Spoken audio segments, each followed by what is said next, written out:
నమస్కారం అన్నది మాది శ్రీ గాయత్రి ఫార్మర్ యూట్యూబ్ ఛానల్కి స్వాగతం. మన యొక్క ఛానల్ని లైక్ చేయండి, షేర్ చేయండి, సబ్స్క్రైబ్ చేయండి. మనం పత్తి చేనులో మొదటిసారిగా మనం చెప్పినటువంటిది ఏంటంటే ఈ వర్షాల వల్ల అప్పుడు అది కంట్రోల్ కావడానికి, కాత పూత రావడానికి 1919 ప్యాంటాకు కొట్టుకోవాలి. ఆ విధంగా వచ్చినట్టయితే మంచిగా ఉంటుందని చెప్పాను. నేను నా చేనులో కొట్టాను. కొంచెం ఆ పండాకు అనేది పోయి కొంచెం పచ్చగా ఉంది. చూడండి, కొంచెం పచ్చదెంపు వచ్చింది. ఇప్పుడిప్పుడే కాత పూత కూడా వస్తుంది. మంచి కాత కూడా మంచిగా వచ్చింది. అన్ని విధాలుగా బెటర్గా ఉంది నా చేను కూడా. ఇప్పుడు ఇంతకుముందు ఉన్నంత పండాకు అయితే లేదు. పండాకు కూడా చాలా వరకు కంట్రోల్ అయింది. ఇది ఇప్పుడు ఇక్కడ చూసినట్టయితే చూడండి, అక్కడ పూత కూడా వచ్చింది. చూడండి, అన్ని విధాలుగా బెటర్గా ఉంది. ఇప్పుడు కొంతవరకు బెటర్గా ఉంది. నెక్స్ట్ ఏంటంటే ఇప్పుడు పొడి వాతావరణం ఉంది. ఈ వాతావరణంలో ఇప్పుడు నా చేను చూసినట్టయితే ఇట్లా బాగా అల్లుకపోయి ఉంది. నడవడానికి కూడా వీలు కాకుండా అల్లుకపోయి ఉంది. ఇలాంటప్పుడు దీంట్లో దోమ వచ్చే అవకాశం అనేది ఉంటుందన్నమాట. ఈ దోమ వచ్చే అవకాశం ఉన్నప్పుడు ఈ దోమను కంట్రోల్ చేసుకోవడం ఎలా అనే విషయం గురించి మీకు తెలియజేస్తాను. ఏం చేయాలంటే దీన్ని దోమను కంట్రోల్ చేసుకోవడానికి మన యూపీఎల్ కంపెనీ వారి ఉలాలా, నెక్స్ట్ అదే కంపెనీ యూపీఎల్ కంపెనీ సాఫ్ న్యూట్రిన్స్ ఉన్నటువంటిది మనకు ప్యాంటాక్ తీసుకొని స్ప్రే చేసుకున్నట్టయితే మనకు నల్ల దోమ కానీ, రసం పీల్చు దోమ కానీ, అన్ని రకాల దోమలు అనేవి పోతాయి, తెగుళ్ళు పోతాయి, కాత పూత అనేది కూడా వస్తుంది. అన్ని విధాలుగా బెటర్గా ఉంటుంది. ఇది ఒకటి. నెక్స్ట్ ఏంటంటే ఇప్పుడు నా దాంట్లో చూసినట్టయితే కాయతొలుచు పురుగు అనేది వచ్చిందండి. కాయతొలుచు పురుగు లేదా గులాబీ రంగు పురుగు అని అంటాము. దాన్ని చూసినట్టయితే ఆ గులాబీ రంగు పురుగును ఏ విధంగా పోగొట్టుకోవాలి. ఇప్పుడు మనం ఇంత చేసింది కూడా మొదటి నుంచి కూడా చేను నుంచి ఇంత చేను వరకు తీసుకొచ్చాం. ఇంత చేను తీసుకొచ్చినప్పుడు కూడా అన్ని విధాల బెటర్గా వచ్చి కాత పూత వచ్చినాక తీరా లాస్ట్ మూమెంట్కి మనము పత్తి లేకుండా అది కాయను పలగొడితే కాయ లోపలికి పోయి పురుగు మొత్తం కూడా రసం పీల్చుకొని పత్తి అనేది లేకుండా చేస్తుంది. దాన్నే కాయ తొలుచు పురుగు అంటాము.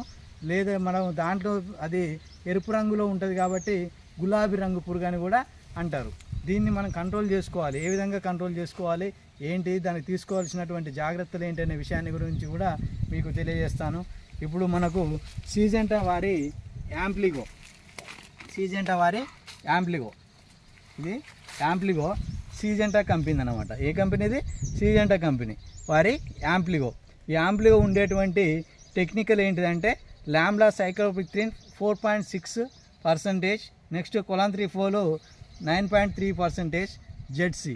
ఇది యాంప్లిగో అంటాం. ఈ యాంప్లిగో అనేది ఏంటంటే మన కాయతొలుచు పురుగు నివారణకు అనేది చాలా నెంబర్ 1గా పనిచేస్తుంది. దీన్నే మనం కొన్ని ఏరియాలో ఏమంటామంటే గులాబీ రంగు పురుగు అంటాం. ఆ గులాబీ రంగు పురుగు అయినా, కాయతొలుచు పురుగు అయినా, దేనికైనా కానీ మనకు ఇది కంట్రోల్ చేస్తుంది. అన్ని విధాలుగా కూడా బెటర్గా పనిచేస్తుంది అన్నమాట. నెక్స్ట్ దాంతోపాటు ఏంటంటే మనకు తెగులు కంట్రోల్ కావడానికి వాడుకోవాల్సింది ఏంటంటే యూపీఎల్ వారి సాఫ్. యూపీఎల్ వారి సాఫ్ అనేది ఏంటిది? సాఫ్లో ప్రతి ఒక్క రైతుకు తెలిసిందే, అందరికి కూడా కార్బనిజము 12% ఉంటుంది, మ్యాంకోజిబ్ అనేది 63% ఉంటుంది. ఇది సాఫ్. దీన్ని వాడుకుంటే ఏంటంటే తెగులు రాకుండా ఉంటుంది అన్నమాట. నెక్స్ట్ ఏంటంటే మనకు కొన్ని న్యూట్రియంట్స్ లోపం ఉంటాయి. జింక్, బోరాన్, మెగ్నీషియం, మాలిబ్దం అనే న్యూట్రియంట్స్ లోపాలు ఉంటాయి. ఆ న్యూట్రియంట్స్ లోపాలను కంట్రోల్ చేసుకోవడానికి ఏం వాడుకోవాలంటే ఏదైనా న్యూట్రియంట్స్ వాడుకోవాలి. మనం ఏం వాడుకుంటున్నాం ప్రజెంట్గా అంటే ఏరీస్ వాళ్ళది మ్యాక్స్, అగ్రోమిన్ మ్యాక్స్. ఇది ఏరీస్ వాళ్ళది అగ్రోమిన్ మ్యాక్స్ అన్నమాట. దీన్ని వాడుతున్నాం. మొత్తం ఇప్పుడు మనం దీన్ని గులాబీ రంగు కంట్రోల్ చేసుకోవడానికి, నెక్స్ట్ తెగులు నివారణకు, న్యూట్రియంట్స్ వచ్చి మొక్క మంచిగా ఉండడానికి, ఈ మూడింటి కాంబినేషన్ ద్వారా మనం పత్తి చేనుకు స్ప్రే చేసుకుంటే అన్ని విధాలుగా కూడా బెటర్గా ఉంటుంది. మన యాంప్లిగో అనేది మన ఈ కాయతొలుచు పురుగు నివారణ, మన గులాబీ రంగు పురుగు నివారణకు పనిచేస్తుంది. సాఫ్ అనేది తెగులుకు పనిచేస్తుంది. ఈ అగ్రోమిన్ మ్యాక్స్ అనేది అన్ని రకాల న్యూట్రియంట్స్ లోపాలను కూడా కవర్ చేస్తుంది అన్నమాట. ఈ విధంగా మనం స్ప్రే చేసుకున్నట్టయితే మన పత్తి చేనులో వచ్చినటువంటి ప్రజెంట్ ఉన్నటువంటి కాయలకు ఎలాంటి పురుగు రాకుండా నివారించుకోవచ్చు. అన్ని విధాలుగా కూడా బెటర్గా ఉంటుందని రైతులకు తెలియజేస్తున్నాను. ప్రతి రైతు కూడా కంపల్సరీగా ఈ విషయాన్ని తెలుసుకోవాలి. సింపుల్ విషయం ఏంటంటే మనకు వీటి యొక్క రేట్లు కూడా చాలా తక్కువగా ఉంటాయి. నెక్స్ట్ ప్రతి ఏరియాలో కూడా దొరుకుతుంది. ఇది సిజెంటా కంపెనీ వారి యాంప్లిగో ఒక ఎకరానికి వచ్చేసి 80 ml పడుతుంది అన్నమాట. నెక్స్ట్ యూపీఎల్ సాఫ్ అనేది 250 grams పడుతుంది. మనకు అగ్రోమిన్ మ్యాక్స్ అనేది కూడా మనకు 250 grams పడుతుంది ఫర్ ఎకర్. ఇది మన ఎప్పుడైనా కంపల్సరీ ఏ పంటలో అయినా కానీ ఎకరానికి వచ్చేసి 120 లీటర్ల వాటరు స్ప్రే చేసుకోవాలి. మనం అంటే 20 లీటర్లు పోసుకున్నట్టయితే పంపులో ఒక 6 పంపులు కొట్టుకోవచ్చు. 15 లీటర్లు పోసుకున్నట్టయితే 8 పంపులు కొట్టుకోవచ్చు. కాబట్టి ప్రతి రైతు కూడా ఈ విషయాన్ని తెలుసుకోవాలి. అన్ని విధాలుగా మీరు మీ యొక్క పంటను రక్షించుకోవచ్చు. అయ్యేటువంటి ఖర్చు కూడా చాలా తక్కువగా ఉంటుందన్నమాట. ప్రతి రైతుకు తెలియజేసేటువంటి విషయం ఇది.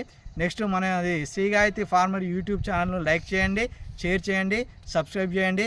రైతులందరూ కూడా ఈ ప్రోడక్ట్ను వాడుకొని లబ్ధి పొందుతారని తెలియజేస్తున్నాను. ప్రతి రైతుకు నా యొక్క ధన్యవాదాలండి.